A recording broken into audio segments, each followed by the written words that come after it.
Hello and welcome to Twist List. Today we are looking at 10 terrible diseases that ravaged historical royalty. Sometimes, we forget that diseases have always been here. They don't simply pop into existence when a set of symptoms are given a name and declared a disease. Royal families are no more exempt from serious conditions or genetic weaknesses than anyone else. Because of their important status, however, their recorded histories hold some of the oldest case records of medical problems. The blue bloods on this list date back from a few hundred to a few thousand years. Based on their symptoms and the diseases we know today, previously unknown health failures can now be tentatively given a modern name. Other conditions, while known at the time, were not understood very well. At number 10 we have Queen Victoria. While her status as the first known carrier of hemophilia is well documented, few realize just how devastating the spread of Queen Victoria's genes were on the next 3 generations that followed her. 2 of her daughters and 4 of her granddaughters were carriers of the disease.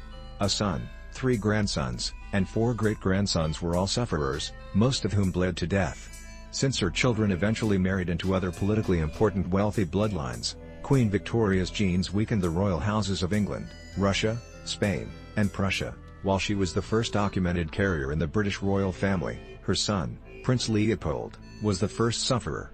Hemophilia doesn't appear to have turned up before Victoria, and the theory is that the trouble started with a mutated gene in her father, Edward Augustus, Duke of Kent. The royal disease, as it is sometimes known, is attached to the X chromosome as a recessive gene. Since women have 2 X chromosomes, they're very unlikely to suffer from hemophilia, only carry it. The X chromosome with a recessive hemophilia gene will be dominated by the other X. It's possible for both of the woman's X chromosomes to carry the hemophilia gene, which would cause them to suffer symptoms, but it's statistically unlikely. Should males, with only one X chromosome, inherit the gene, they will be full-blown bleeders. Due to missing proteins, their blood can't clot, and they can bleed to death from even a minor cut. Perhaps the most famous of Queen Victoria's hemophiliac descendants was her murdered great-grandson Alexis Romanov, the future Tsar of Russia. The 9th spot on the list is occupied by Prince Albert.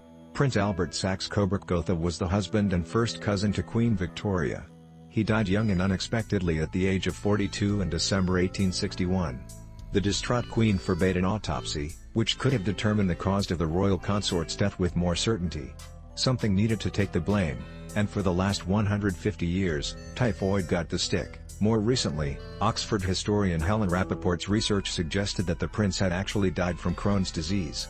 Crohn's is an inflammatory bowel disease that affects 1 out of every 500 people.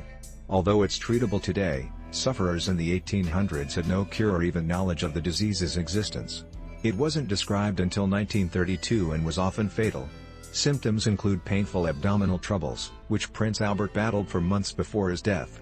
Doctors at the John Radcliffe Hospital also re-examined the medical evidence and agreed that the prince was more likely a Crohn's sufferer than a typhoid victim. Number 8 on our list is King James I. In 1566, James was barely 1 year old when he was crowned King James VI of Scotland. When the childless Queen Elizabeth died, he also took the English crown and became King James I of England. Until he was 5, James struggled to walk unassisted. It's possible that he had a hereditary neuromuscular disease, since he shared his frail and thin legs with both his father and one of his sons. During his golden years, James was crippled by severe arthritis, became skeletal, and had sores on his mouth. His mental problems were now permanent, an early onset of dementia that may have been caused by several small strokes.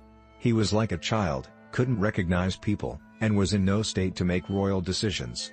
He died in 1625, amid symptoms of porphyria and an inability to talk or swallow. The hereditary disease porphyria manifested in some of his descendants, and James certainly had the symptoms.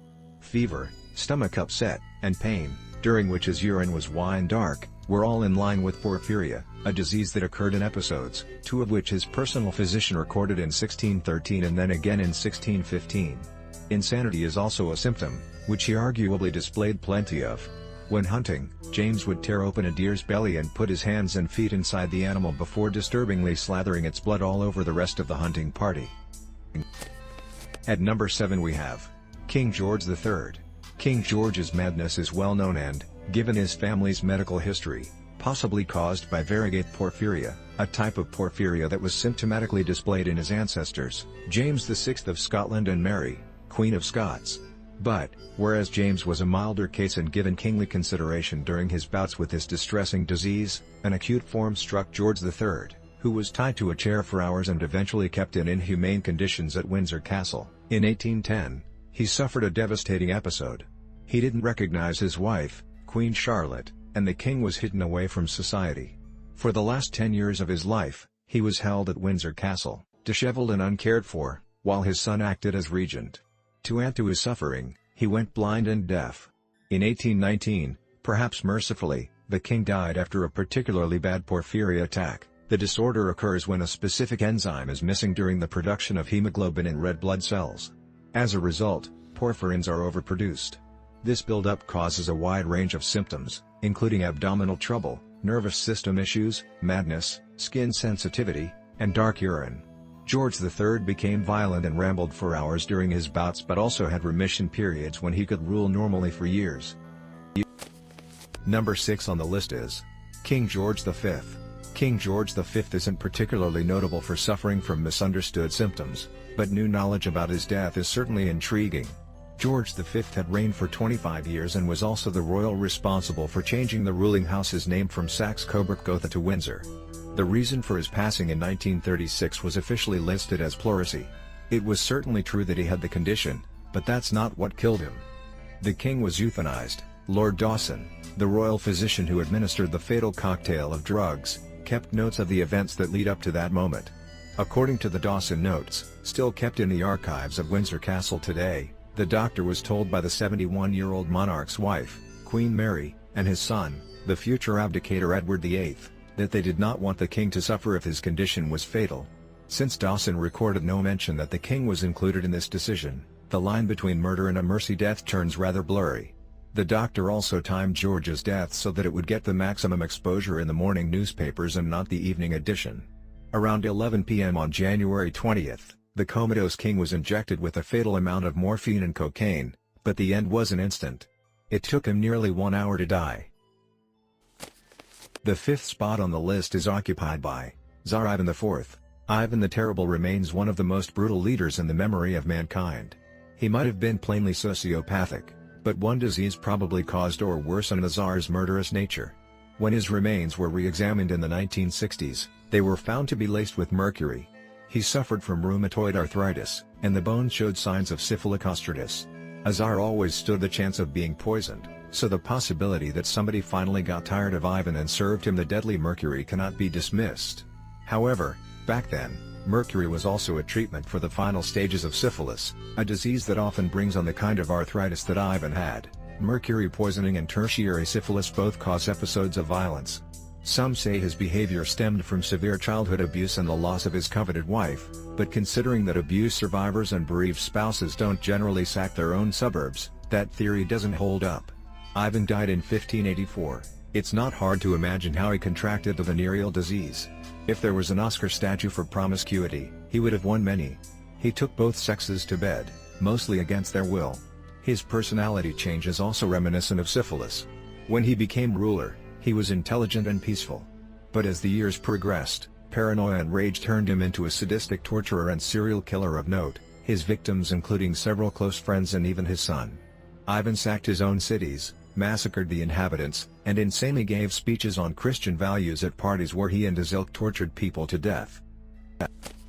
Number 4 on the list is King Richard III. The long missing remains of Richard III have been found in a Leicester parking lot in recent years, and the skeleton matched many historical references. The horrendous wounds that marred the bones supported the fact that he was the last English king to die in battle, and spinal anomalies confirmed the stories that he was handicapped.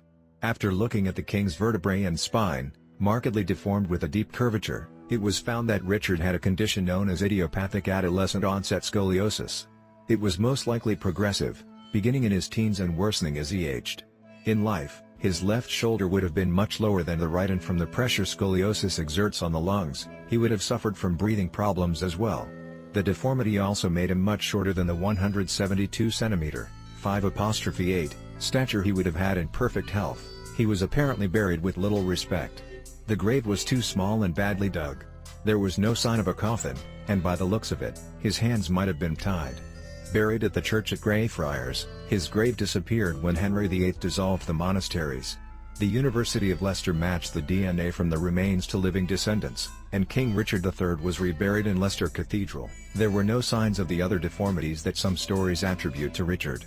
Born in 1452 and very unlikely to reach the throne, being the 12th child, Richard was crowned after the suspicious disappearance of his 12-year-old nephew, King Edward V, and his brother. He ruled for 2 years, dying in 1485 during the Wars of the Roses, fighting against the men of Henry Tudor, the father of Henry VIII. At the third place we have King Henry VIII. This Tudor king, famous for killing some of his wives, desperately wanted a male heir. It is believed that he caused up to 13 pregnancies with 6 wives and untold mistresses, of which only 4 resulted in live births. Research shows that it's possible that the king's blood was to blame. He might have had the rare Kell antigen, a protein that weakens the immune system, causing stillbirths, miscarriages, or death soon after birth. If that was the case, then McLeod syndrome fits with his bad health and even worse behavior. McLeod syndrome is a genetic disorder that affects only Kell-positive individuals. Mentally, it brings on dementia, which might explain why Henry VIII went from being a relatively benevolent guy to a chopper of wives' heads and executioner of anyone whom he suspected was against him. The disease also degenerates muscle tissue, and by the time the king hit middle age, he could barely walk. Some suggested that he was instead a syphilis sufferer, but his track record with sickly pregnancies partners better with McLeod syndrome. At the second spot is Queen Mary I. Queen Mary I was a daughter that would have done her bloodthirsty father, King Henry VIII, proud. Her tendency to burn people at the stake earned her the name Bloody Mary. Born in 1516, she was crowned queen after her half-brother, King Edward, died at the age of 15.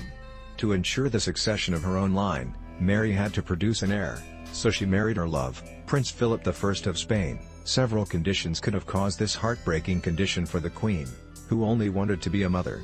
One is pseudocyesis, better known as a phantom pregnancy. What causes it is still not fully understood by medical science, but it's possible that her intense longing for a baby might have contributed. A much more serious diagnosis would be that she was a cancer sufferer, possibly ovarian cancer. She may also have had a reproductive cyst, which manifested the pregnancy-like symptoms. In September 1554, doctors declared the queen pregnant. She was treated for morning sickness, and her belly grew. But 11 months later, she still hadn't given birth, and when she left her confinement room and appeared at court again, her body was nearly emaciated. When she was 42, Mary was certain that she was pregnant again, but the same thing happened. After the second pregnancy symptoms disappeared, her health went into a decline from which she would never recover, dying from the flu about a year later. And finally, at number 1, King Herod. King Herod appears in the New Testament as the cruel, insecure ruler of Judea, who ordered the deaths of every baby boy in Bethlehem in an attempt to kill the infant Jesus.